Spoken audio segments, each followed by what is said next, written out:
Hello my dear students. Mathematical method में जो chapter number 2 है, हम उसकी एक्सरसाइज नंबर 2.2 कर रहे थे, जिसमें हमने इसके कुछ थ्योरम डिस्कस किए थे। आज हमने करनी है एग्जांपल नंबर 18। एग्जांपल नंबर 18 में उन्होंने आपको कहा है find the subgroup of the group G with the given multiplication table. आपको उन्होंने सब ग्रुप फाइंड करने को कहे हैं और आपको ये टेबल दिया गया है। अच्छा, सब ग्रुप फाइंड जो है ना, वैसे कि आपने सब ग्रुप कैसे फाइंड करना है उसका यहाँ एक मतलब मेथड बताया हुआ है कि और भी मुख्तलिफ मेथड भी होते हैं, लेकिन ये वाला जो मेथड है ये मैंने इसमें करवाया है एग्जांपल नंबर 18 के। कोई भी अगर आपके पास ग्रुप हो तो हम उसका सब ग्रुप कैसे निकाल सकते हैं। आपको ना यहाँ तक क्वेश्चन दिया गया है, मतलब आपको ना ये उन्होंने टेबल भी बना के दिया हुआ है, उन्होंने आपको ना सब ग्रुप निकालने को दिया हुआ है। और सब ग्रुप अगर कोई देखना चाहता है तो वो पिछले प्रीवियस लेक्चर देख ले, उसमें हमने सब ग्रुप का टॉपिक पढ़ा हुआ है। आज हमने यहाँ सब ग्रुप निकालने हैं।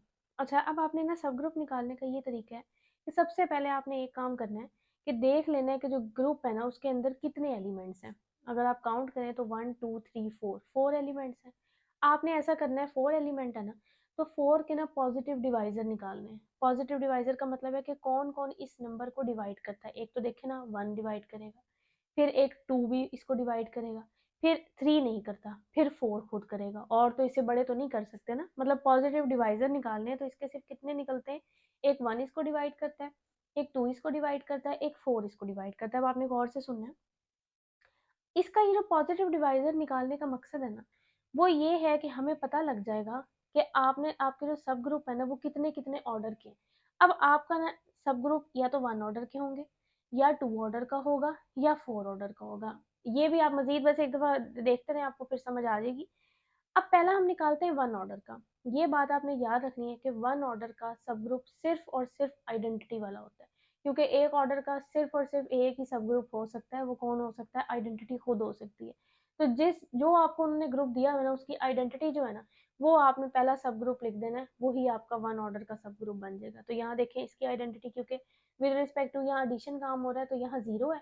तो मैंने पहला जो सब ग्रुप बनाया है पहले ऑर्डर का, पहले ऑर्डर का मतलब है उसमें सिर्फ एक एलिमेंट होना है। तो वो सिर्फ और सिर्फ मैंने आपको बताया कि सिर्फ आइडेंटिटी ही हो सकता है, कि सिर्फ एक आप एलिमेंट रखें तो वो सिर्फ आइडेंटिटी, यानी एक ऑर्डर का सिर्फ आइडेंटिटी ही हो सकता है।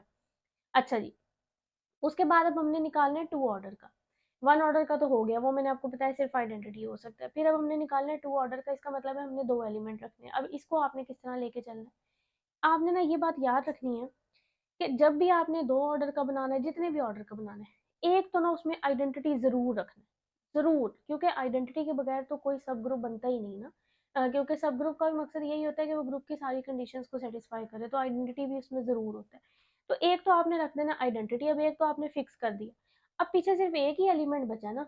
अब एक एलिमेंट हम कौन सा रखें ताकि हमारे 2 एलिमेंट यानी 2 ऑर्डर वाला जो सब ग्रुप है वो हमें मिल जाए। वो आपने इस तरह देखना है कि जो एलिमेंट अपना इनवर्स खुद ही है, 2 ऑर्डर वाले में जो एलिमेंट अपना इनवर्स खुद ही है ना, वो आपने इसमें रखना है। अब आप बेशक देख लें, देखें 0 तो हमने रख लिया ना, 0 के अलावा 1 जो है, 1 अपना इनवर्स नहीं है, क्योंकि जब हम 1 को 1 से करें तो 2 आ रहा है। अपना इनवर्स कौन होता है, जब हम किसी नंबर को मल्टीप्लाई करें और आंसर आइडेंटिटी है।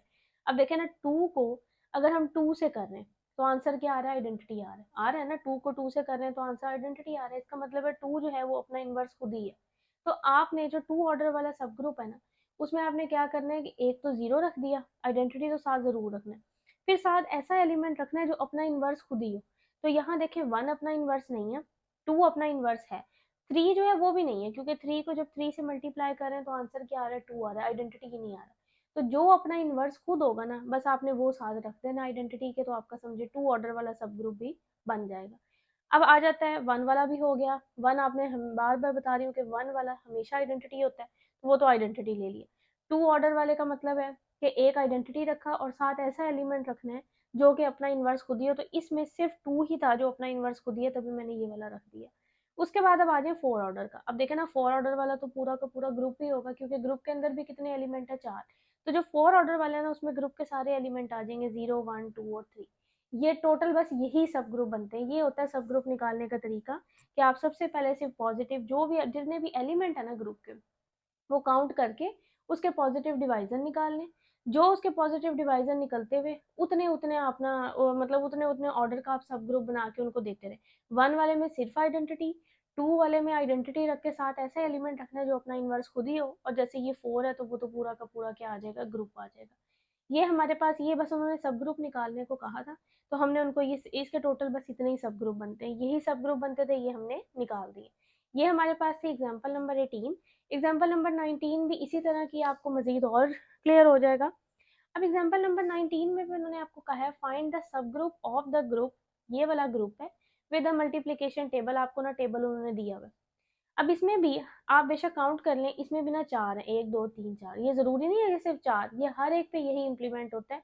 बेशक 5 ऑर्डर का हो, 6 ऑर्डर का ग्रुप हो, आपने उसका ऑर्डर देख के ना कि कितने एलिमेंट है और उनके पॉजिटिव डिवाइजर निकालने हैं। यहाँ तो बाय चांस दोनों एग्जाम्पल में 4 एलिमेंट ही थे, तो हम 4 के ही पॉजिटिव डिवाइजर निकालेंगे।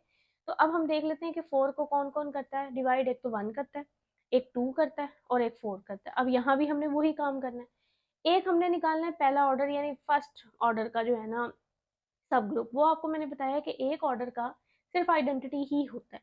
अब इसमें आइडेंटिटी, इस वाले ग्रुप में जो आइडेंटिटी है वो कौन है, ई है, तो आपने जो पहला सब ग्रुप लिख लेना है ना, H1 नाम दे दें उसको, आपने क्या उसमें सिर्फ क्या रखना है, ई रखना है, यानी सिर्फ आइडेंटिटी रखना है पहले ऑर्डर का, सिर्फ बार बार कह रही हूँ आइडेंटिटी ही होता है। उसके बाद हम आ जाते हैं 2 ऑर्डर वाले पे। अब 2 ऑर्डर वाले में मैंने आपको पिछले में भी बताया है कि एक तो आपने आइडेंटिटी जरूर रखना है, साथ आपने ऐसा एलिमेंट रखना है जो अपना इन्वर्स खुद हो। इस क्वेश्चन में ना गौर करें, ए को ए से कर रहे हैं तो आइडेंटिटी आ रहा है, इसका मतलब है ए का इन्वर्स ए खुद ही है। बी को बी से कर रहे हैं तो भी आइडेंटिटी आ रहा है, इसका मतलब है बी का इन्वर्स बी खुद ही है। सी को सी से मल्टीप्लाई कर रहे हैं तो आंसर आइडेंटिटी आ रहा है, इसका मतलब है सी का इन्वर्स भी सी खुद ही है, तो इसमें तो सब एलिमेंट इन्वर्स है। तो आप कहेंगे फिर हम कैसे 2 ऑर्डर का निकालेंगे, निकालना 2 ऑर्डर का ही है, क्योंकि उन्होंने आपने पॉजिटिव डिवाइजर देखे हैं वो 1 2 और 4 ही आ रहे हैं, तो हम कोई इस दरमियानी वाला नहीं निकाल सकते कि हम 3 एलिमेंट वाला कोई रख लें, क्योंकि यहाँ 3 ऑर्डर का कोई भी नहीं निकला। अब फिर इस तरह करना है कि आइडेंटिटी तो जरूर रखना है, साथ ए अपना इन्वर्स खुद है ना, तो एक दफा ई ए का पेयर बना लें। फिर इसी तरह क्योंकि बी भी अपना इन्वर्स खुद है तो एक को नाम दे दें H3 का और ई बी बना लें। फिर क्योंकि सी भी अपना इन्वर्स खुद ही है तो एक रखा ई और साथ क्या कर दिया, सी कर दिया। यानी जितने बन सकते हैं ना, मैंने 2 ऑर्डर में जो अपने इन्वर्स खुद ही है ना, वो जितने भी हो, 3 हो 4 हो, वो आपने सारे अलग अलग करके ना आइडेंटिटी के साथ उनको रखते रहना है और आपका वो सब ग्रुप बन जाएगा। ये हमारे टोटल जो है वो 2 ऑर्डर के बस इतने ही बन सकते थे, क्योंकि ये सारे एलिमेंट अपने इन्वर्स खुद ही हैं तो हमने ये बना लिए। लास्ट में 4 ऑर्डर का, और 4 ऑर्डर का ग्रुप खुद ही है, तो वो सारे के सारे एलिमेंट आ जाएंगे ई ए बी और सी। ये इस तरह सब ग्रुप निकाल, और भी मेथड होते हैं सब ग्रुप निकालने के, आप इसको देखें। ये अगर किसी को इसमें से भी कोई चीज़ ना समझ आए तो वो मेरे से पूछ ले। अच्छा, हम ना एग्जाम्पल नंबर 20 देख लेते हैं। एग्जाम्पल नंबर 20 में उन्होंने कहा है कि अगर आपके पास ना सी में से, ये जो इसको लिखने का मकसद होता है ये होता है कि कम्प्लेक्स नंबर में से जीरो को निकाल दिया गया, यानी जीरो के अलावा वाले नंबर शामिल हैं, with a group of all non zero complex number under multiplication of complex number prove that the set. उन्होंने आपको ये कहा है कि इस तरह का जो सेट है, अब ये हम एक दफा रीड कर लेते हैं कि ये सेट क्या है। इस सेट के अंदर जो भी नंबर है ना वो कम्प्लेक्स नंबर की फॉर्म में है, ए प्लस आयोटा बी, ठीक है, और वो ऐसे कम्प्लेक्स नंबर है जिसमें जीरो नहीं है। और एक और खूबी है कि उनका, यानी अगर हम ए का स्केयर लें प्लस बी का स्केयर लें तो 1 के बराबर आता है। यानी ये ना इस सेट की उन्होंने जो सेट डिफाइन करके दिया हुआ है कि ये जो सेट है ना ये इस शक्ल का है कि इसमें number A plus iota B वाले हैं, और हैं किस तरह के कि ए का स्केयर लें प्लस बी का स्केयर लें तो किसके बराबर आता है, 1। आपने प्रूव करना है कि ये जो सेट है ना ये सब ग्रुप बनाता है, ठीक है, ये सेट को आपने क्या प्रूव करना है, सब ग्रुप। अब ये जो प्रूफ करने वाले क्वेश्चंस हैं, एग्जांपल्स हैं, ये हमने पिछले लेक्चर में की हुई है, और हमने क्राइटेरिया भी निकाला था कि अगर इस तरह यानी ये प्रूफ आए और इस तरह का एक सेट, क्योंकि यहाँ तो फाइनाइट नंबर्स ऑफ एलिमेंट है ना, तो उनके सब ग्रुप हमने इस तरह निकाल लेते हैं फाइनाइट टर्म्स में। अब इसको तो हमने प्रूव करना है कि ये सब ग्रुप है कि नहीं है। तो सब ग्रुप का क्राइटेरिया हमने पिछले लेक्चर में किया था कि हम किस तरह करते हैं कि जिस चीज़ को हमने सब ग्रुप प्रूव करना होता है उसमें से हम ले लेते हैं 2 एलिमेंट, एक को रखते हैं वैसे ही, दूसरे का लेते हैं इनवर्स।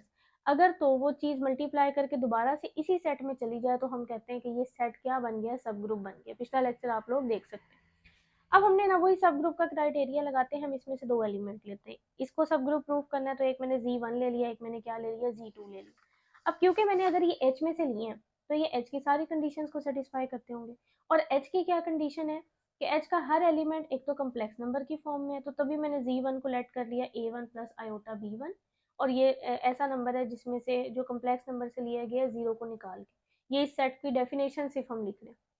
और इस सेट में एक ये भी बात थी कि जो भी ये रियल का स्केयर लें या इमेजनरी का स्केयर लें तो वो किसके बराबर है 1 के। ये मैं बात इसलिए कर रही हूँ क्योंकि ये मैं एलिमेंट एच से ले रही हूँ और एच क्वेश्चन में डिफाइन है कि इसी तरह का होना है, तो वो एच से आप जो भी एलिमेंट लेंगे वो इस कंडीशन को क्या करेगा, सेटिस्फाई करेगा। अब सेम Z2 क्योंकि मैंने वो भी एच से लिया है तो वो भी इस कंडीशन को सेटिस्फाई करेगा कि जो भी नंबर होगा वो कम्प्लेक्स की फॉर्म में होगा जीरो को निकाल के, और उसमें भी यही होगा कि रियल का स्केयर प्लस इमेजनरी का स्केयर किसके बराबर होगा 1 के। अब ना अगर मैंने सब ग्रुप प्रूव करना है तो मैंने किस तरह लेके चलना है कि पहले एलिमेंट को रखूंगी वैसे ही, दूसरे का लूंगी इनवर्स और उनको आपस में करवाऊंगी मल्टीप्लाई। ये मैंने Z1 की वैल्यू पुट की है, यहाँ मैंने Z2 की वैल्यू पुट की है और ऊपर इनवर्स लगा हुआ है। आपको पता है इनवर्स जो है वो नीचे आके यानी पावर अगर ऊपर नेगेटिव है तो नीचे आके वो पॉजिटिव 1 हो जाएगी। अब ये बात काम भी आप छोटी क्लासेस में भी आप लोगों ने किया हुआ है कि अगर नीचे आयोटा आ रहा होता है तो हम रेशनलाइजेशन करते हैं, क्योंकि यहाँ नीचे आयोटा आ रहा है तो आयोटा को खत्म करने के लिए हम रेशनलाइजेशन का प्रोसीजर करते हैं। और वो क्या होता है कि ये आयोटा के साथ वाले साइन को चेंज करके मल्टीप्लाई भी करते हैं और डिवाइड भी करते हैं। तो हमने क्या किया, a माइनस आयोटा b2 और यहाँ a2 माइनस आयोटा b2। ऊपर वाला ऊपर से मल्टीप्लाई होगा, नीचे वाला नीचे से मल्टीप्लाई होगा, लेकिन ऊपर वाला तो चले हम सिंपल मल्टीप्लाई कर लेंगे। नीचे अगर गौर करें तो ये आपके पास a का a प्लस b और ये बन रहा है a माइनस b। ये फॉर्मूला बन रहा है a का स्केयर और माइनस b का स्केयर। ये आप लोगों ने पढ़ा ही होगा फॉर्मूला कि अगर a प्लस b हो और a माइनस बी हो तो वो फॉर्मूला होता है ए स्केयर माइनस बी स्केयर। ठीक है, तो यहाँ नीचे वो फॉर्मूले के मुताबिक हम क्या कर लेते हैं, ए का स्केयर यानी A2 का स्केयर माइनस और बी का स्केयर, तो ये बी सारा है ना, ये आयोटा B2 का स्केयर, तो ये नीचे क्या बन जाता है फॉर्मूले के मुताबिक ये वाली टर्म बन जाती है। अब हम ऊपर वाली टर्म्स को ना मल्टीप्लाई कर लेते हैं, A1 पहले इससे होगा फिर A1 इससे होगा फिर इसी तरह आयोटा B1 A2 के साथ होगा और इसी तरह plus minus minus iota iota से मल्टीप्लाई हुआ तो आयोटा का स्केयर और B1 B2 से मल्टीप्लाई होगा। नीचे A2 का स्केयर, आयोटा का स्केयर मैंने अलग ले लिया तो आयोटा का स्केयर किसके बराबर होता है -1 के, और B2 का स्केयर अलग ले लिया। अब ऊपर वाली टर्म में से ना आयोटा स्केयर की वैल्यू पुट कर दें अगेन, आयोटा स्केयर किसके बराबर होता है -1 के। अब आप आयोटा वाली टर्म्स को एक साइड पे कर लें, जो आपके पास रियल टर्म्स है उसको आप एक साइड पे कर लें। नीचे है A2 का स्केयर प्लस B2 का स्केयर। अभी हम कह के आए हैं ये कि A2 का स्केयर प्लस B2 का स्केयर किसके बराबर है 1 के, तो वहां हम उसकी वैल्यू पुट कर देते हैं। ये A2 का स्केयर प्लस B2 का स्केयर 1 के बराबर मैंने पुट कर दिया तो वो तो खत्म ही हो जाएगा, और ये आगे मेंशन कर दें कि ये 1 के बराबर है, तभी मैंने यहाँ 1 लिख लिया। अब अगर आप सिर्फ थोड़ा सा देखें ना तो इसकी शक्ल भी वही बन गई, ये भी तो एक कम्प्लेक्स नंबर नहीं बन गया कि ये एक कोई नंबर है प्लस फिर आयोटा है और ये फिर एक और कोई नंबर है। कम्प्लेक्स नंबर की इसी तरह की शक्ल होती है ना कि एक नंबर हो प्लस आयोटा और फिर साथ एक और नंबर हो। तो यहाँ भी सेम इसकी शक्ल, आप इसको थोड़ा आसानी के लिए ना इसको ए समझ लें इसको बी समझ लें, तो देखें ए प्लस आयोटा बी, तो इसकी शक्ल ना वही कम्प्लेक्स वाली बन गई है। हम सब ग्रुप के लिए ये प्रूव करते हैं ना कि एक एलिमेंट को रखें वैसे ही, दूसरे का ले इनवर्स, वो दोबारा से उसी सेट में चला जाए यानी इस सेट में जिसको हम प्रूव कर रहे होते हैं। और इस सेट में जाने के लिए हमने क्या प्रूव करना था कि एक तो उसकी शक्ल इस तरह की निकले ए प्लस आयोटा बी वाली, और एक और भी चीज प्रूव करनी है कि रियल का स्केयर लें प्लस इमेजनरी का स्केयर लें तो वो 1 के बराबर आना चाहिए। तो यहाँ अब ना एक काम तो हमारा प्रूफ हो गया कि ए प्लस आयोटा बी की शक्ल तो उसकी निकल रही है। अब एक काम प्रूव करना था कि हम रियल का स्केयर लें प्लस इमेजनरी का स्केयर लें और उनको ऐड करें तो वो 1 के बराबर आना चाहिए। अब हम वो प्रूव करते हैं, हम इस तरह करते हैं, ए का स्केयर ए की वैल्यू पुट की ऊपर स्केयर प्लस फिर बी की वैल्यू पुट की और उसका स्केयर। अब आप सिंपल स्केयर का फॉर्मूला खोल दें, पहले ए का स्केयर फिर प्लस बी का स्केयर और प्लस 2ab, तो ये सिंपल आ गया A1 का स्केयर A2 का स्केयर, B1 का स्केयर B2 का स्केयर और प्लस 2ab, तो ये सारा A है और ये सारा B। अब यहाँ जो फॉर्मूला ओपन होगा वो होगा a माइनस बी का होल स्केयर, वो क्या होता है a का स्केयर प्लस b का स्केयर और -2ab, तो ये देखिए -2ab। अब ये टर्म दोनों ना सेम है और ये प्लस साइन के साथ है ये नेगेटिव के साथ है, तो ये तो हो जाएगी कैंसिल। पीछे आपके पास ना ये 4 टर्म्स बचती हैं, आपने ये लिख ली। अब इन टर्म्स में से भी ना इन दोनों में से A1 का स्केयर कॉमन आ रहा है तो अंदर बचेगा A2 का स्केयर प्लस B2 का स्केयर। इन दोनों में से B1 का स्केयर कॉमन आ रहा है, अंदर बचेगा A2 का स्केयर प्लस B2 का स्केयर। अब अगेन इन दोनों टर्म में से अगर आप गौर करें तो A2 का स्केयर प्लस B2 का स्केयर कॉमन आ रहा है, वो आपने कॉमन ले लिया, अंदर बचा A1 का स्केयर प्लस B1 का स्केयर। अब हम जो पिछली बात कह के आए थे ये वाली, ये कि A1 का स्केयर प्लस B1 का स्केयर भी 1 है और A2 का स्केयर प्लस B2 का स्केयर भी 1 है। तो यहाँ अब आप इन दोनों बातों को यहाँ यूज़ कर सकते हैं कि A2 का स्केयर प्लस B2 का स्केयर 1 है और सेम ये वाली चीज़ भी किसके बराबर है 1 और 1 को 1 से मल्टीप्लाई करेंगे 1। देखिए हमारी दोनों कंडीशन सेटिस्फाई होगी उस ग्रुप की कि हमारा जो आंसर आया है वो भी A प्लस आयोटा B में आया है और हमने जब उसका ए रियल का स्केयर प्लस इमेजनरी के स्केयर को ऐड किया तो वो किसके बराबर आ रहा है 1। तो इसका मतलब है कि ये जो एलिमेंट है ना, ये वाकई उस सेट के अंदर जा रहा है, यानी दोबारा से उसी सेट के अंदर जा रहा है एच वाले सेट के अंदर।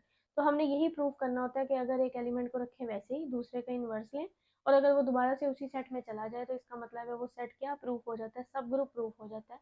तो हमने प्रूफ कर दिया कि ये जो एच है ना ये वाला सेट, ये वाकई ही जो ग्रुप है ये इसका क्या है, सब ग्रुप है।